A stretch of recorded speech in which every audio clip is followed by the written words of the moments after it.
A la 1:15 de la madrugada del 6 de junio de 1944, aviones británicos remolcando planeadores alcanzaban la costa del norte de Francia. A medida que llegaban volando a toda velocidad, iban soltando los planeadores sobre el canal de Caen, en la zona oriental de Normandía, y aterrizaban empujados por las corrientes. Los aliados habían puesto en marcha su mayor y más arriesgada operación para invadir el imperio de Hitler en Europa occidental. A unos 80 kilómetros hacia el oeste, los paracaidistas norteamericanos fueron lanzados alrededor del pueblo de Saint-Mère-Église.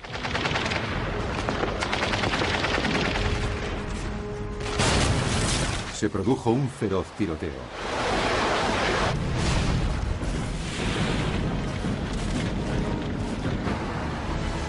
Tres horas más tarde, el pueblo había sido tomado por los estadounidenses. Una de las batallas cruciales de la Segunda Guerra Mundial estaba en marcha.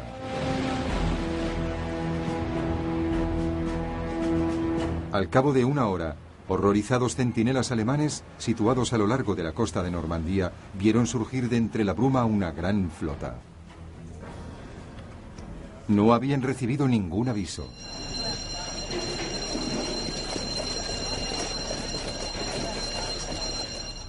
Los barcos aliados habían zarpado a cubierto de la oscuridad. Las contramedidas aliadas habían confundido a los radares alemanes, haciéndoles creer que el grueso principal del ataque se estaba aproximando a la costa francesa, más hacia el este, en el paso de Calais.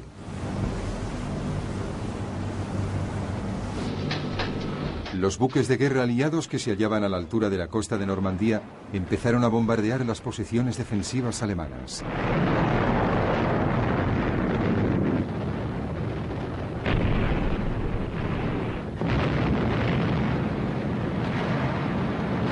Oleadas de aviones, una tras otra, barrían el cielo añadiéndose a la vorágine.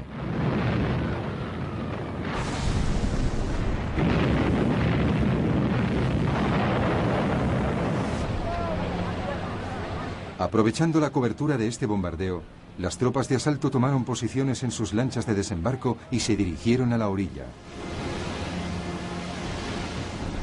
Pero cuando ya estaban cerca, la artillería alemana y las ametralladoras abrieron fuego.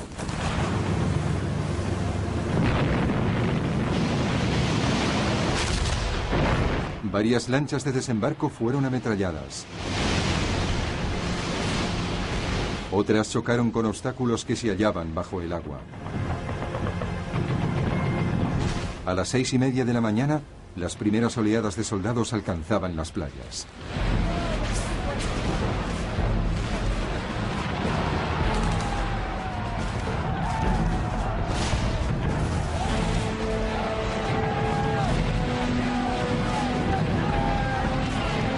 En el extremo occidental, la 4ª División de Infantería de Estados Unidos llegó a la orilla cerca de la playa Utah, tal como se la conocía por su nombre en clave.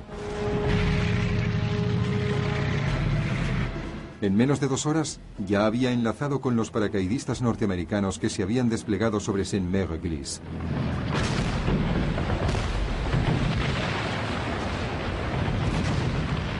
En la vecina playa de Omaha la situación era más difícil. El enclave era ideal para los defensores, con elevados acantilados y pocos pasos hacia el interior del país.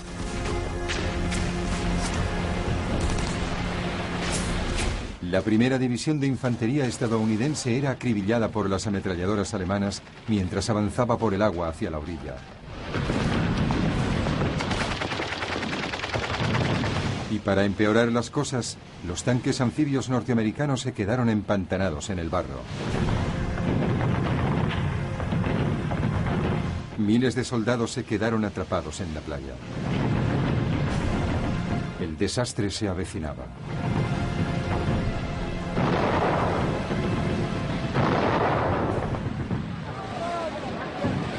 Finalmente, unos pocos soldados consiguieron escalar los acantilados.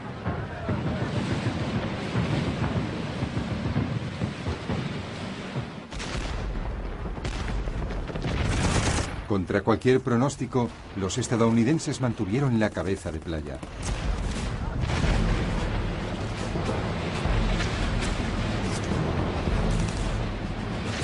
Más hacia el este, en medio de la zona de desembarco, la 50 División de Infantería Británica alcanzó la orilla en la playa llamada Gold.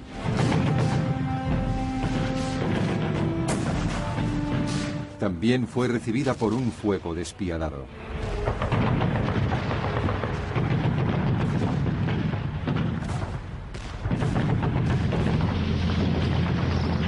Los británicos desplegaron sus fanis o bichos raros.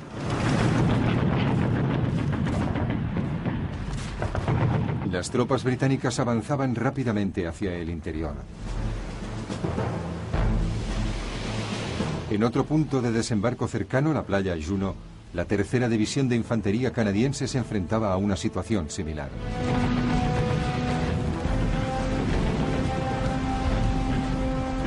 También aquí los fanis británicos resultaron ser de vital importancia, conquistando las defensas y ayudando a las tropas a salir de la playa. Finalmente, en el extremo del flanco izquierdo, en la playa Sword, la tercera división de infantería británica solo encontró una débil resistencia.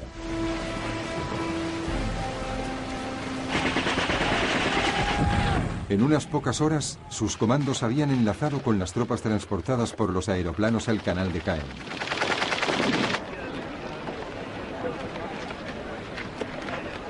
A primera hora de la tarde, los aliados habían establecido con éxito todas las cabezas de playa.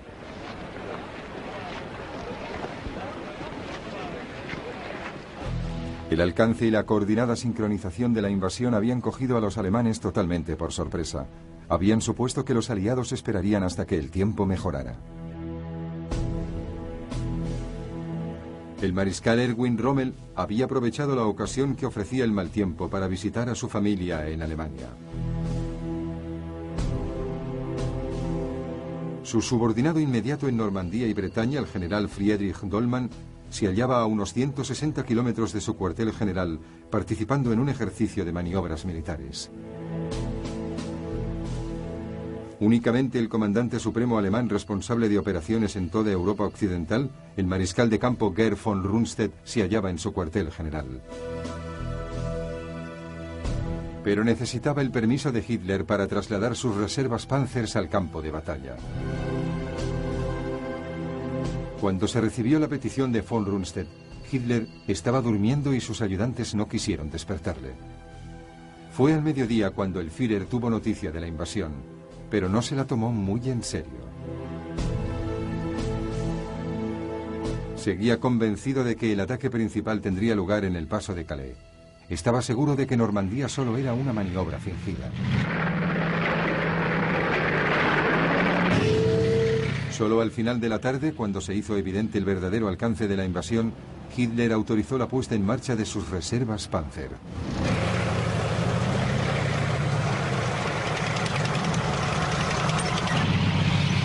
Pero los tanques estaban demasiado lejos para alcanzar la costa antes de que anocheciera.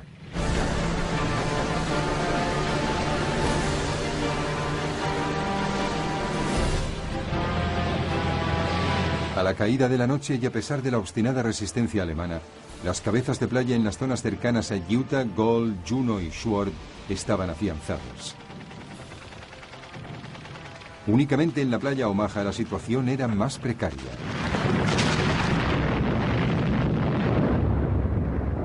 La resistencia alemana había impedido que las tropas estadounidenses penetrasen más de 1,5 kilómetros hacia el interior.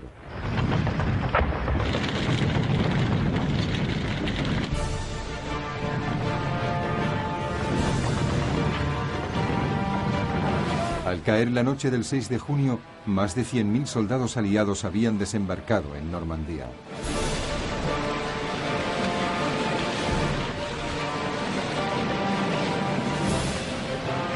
Había sido una proeza extraordinaria de planificación, ingenio y coraje. El primer día de la gran y arriesgada empresa de los aliados había merecido la pena. Pero aquello era solo el principio. Era preciso fortalecerse, romper el cerco y seguir adelante hacia el interior del continente europeo.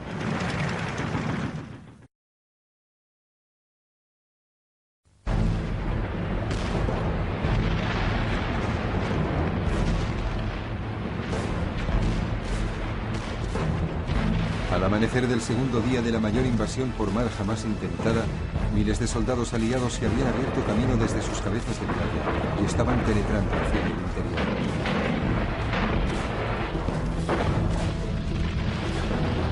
Pero se encontraron con que la campiña normanda era difícil de atravesar.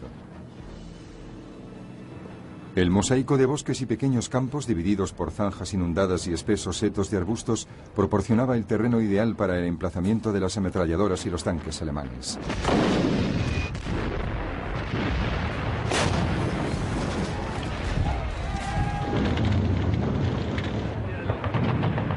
Cada avance se cobraba un elevado número de bajas.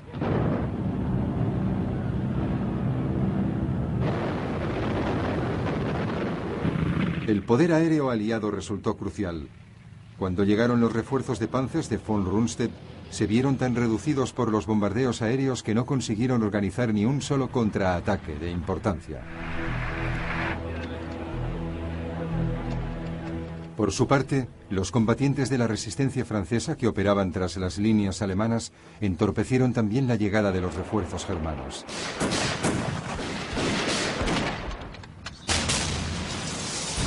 Bloquearon carreteras, tendieron emboscadas a convoyes de tropas y volaron puentes. Eran tan efectivos que la división SS Panzer Das Reich necesitó más de 2 semanas para llevar a cabo un viaje que debiera haber realizado en unos 3 días. Las tropas de aquella división descargaron su furia contra la población civil francesa.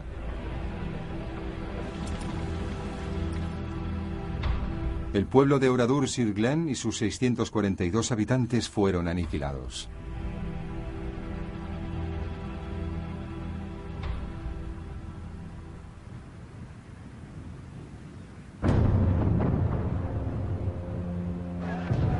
Tras 4 días de combate fue posible enlazar entre sí las 5 cabezas de playa aliadas, pero solo habían conseguido penetrar unos 16 kilómetros en el continente. Y las ciudades estratégicamente importantes de Caen y Cherburgo aún estaban lejos de su alcance.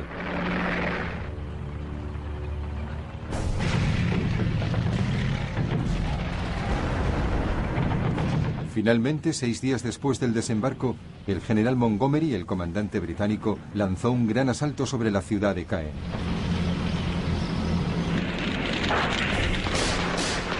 La 7ª división blindada británica, los famosos Desert Rats, ratas del desierto, avanzaron. Pero se encontraron con una emboscada de 4 tanques Tiger alemanes.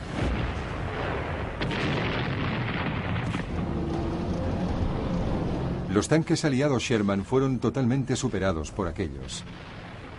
Sus cañones no tenían el alcance suficiente y sus proyectiles eran incapaces de penetrar el blindaje alemán. Resultaban especialmente vulnerables porque funcionaban con combustible de petróleo y podían estallar en llamas cuando eran alcanzados. Los alemanes le pusieron al Sherman el apodo Ronson por la marca de un encendedor de cigarrillos, o de modo más macabro el asador de Tommys. Tommy era el apodo del soldado raso británico. En menos de 5 minutos, más de 10 tanques británicos fueron destruidos. El ataque a Caen se estancó.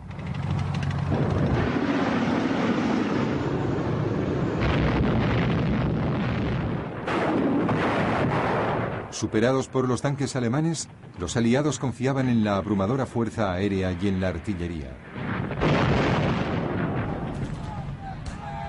Pero no fue suficiente. Las ratas del desierto se vieron obligadas a replegarse.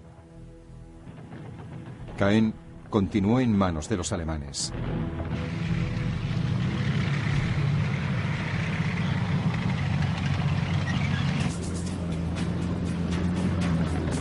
Mientras, más hacia el oeste, las fuerzas estadounidenses avanzaban campo a través para intentar capturar el puerto de Cherburgo.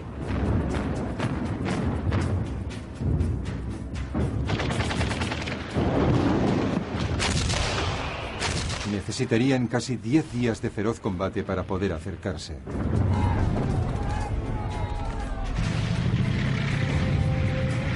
El tiempo tampoco les ayudó. Durante la primera semana de la invasión, El tiempo se mantuvo bastante estable, de tal forma que los hombres, las máquinas y los suministros habían podido llegar en grandes cantidades a través de los puertos artificiales Mulberry. Pero las condiciones atmosféricas cambiaron. Los temporales barrían el Canal de la Mancha. El puerto Mulberry de Omaha fue destruido. El otro, en el sector británico, en Barlydunge, fue seriamente dañado y quedó fuera de servicio durante varios días. El flujo de refuerzos al avance aliado se ralentizó. El puerto de Cherburgo se convirtió en un objetivo de mayor y vital importancia. Frente a las fuerzas estadounidenses que se aproximaban, la aislada guarnición alemana se negaba a rendirse.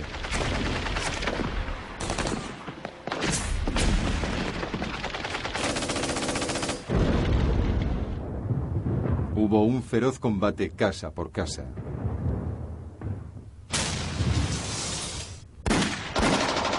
Los aliados necesitaron una semana para superar la oposición y asegurar la ciudad.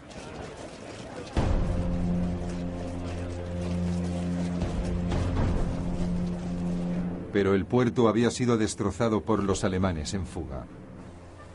Haría falta un mes para volver a ponerlo en servicio.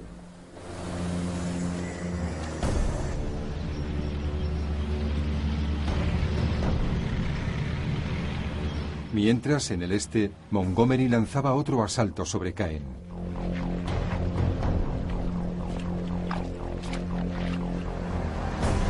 Pero las tormentas habían convertido los campos en un mar de barro y las nubes bajas hacían imposible la cobertura aérea.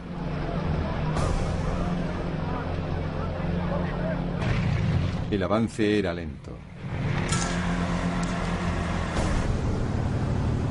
Para empeorar aún más las cosas, un grupo de panzers recién llegados se añadió a la defensa de la ciudad.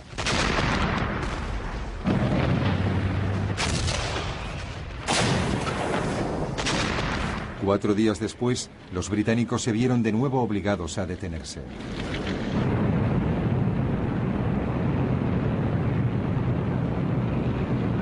Pero cuando las nubes se disiparon, unos 500 bombarderos aliados asolaron el centro de Caen.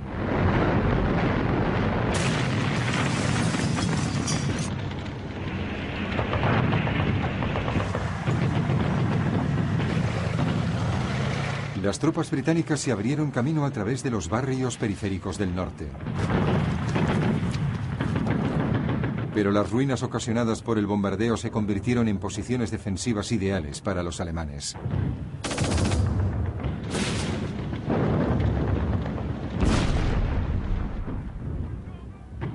El número de víctimas aliadas aumentaba.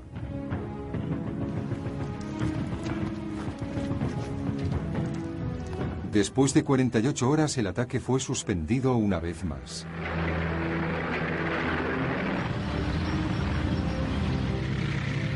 Tres semanas más tarde, Montgomery lo intentó por cuarta vez. El plan, cuyo nombre en clave era Operación Woodwood, consistía en capturar los últimos bastiones alemanes que quedaban en la ciudad para avanzar hacia el sur, penetrando más profundamente en Francia.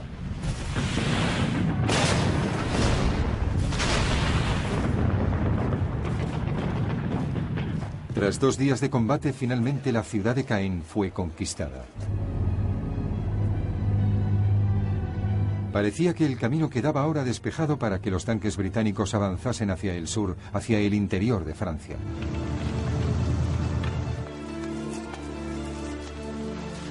Pero los alemanes los estaban esperando con una gran fuerza de panzers para detenerlos.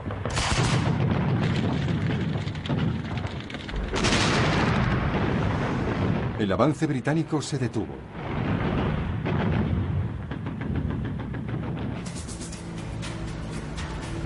En el oeste, en cambio, los norteamericanos lo tenían más fácil. La lucha alrededor de Caen había involucrado a la mayor parte de defensores alemanes. De forma que cuando las fuerzas estadounidenses giraron hacia el sur y se prepararon para abrirse paso hacia el interior de Francia, solo encontraron una oposición dispersa. Se daban todas las condiciones para que las fuerzas aliadas pudiesen romper por fin el cerco.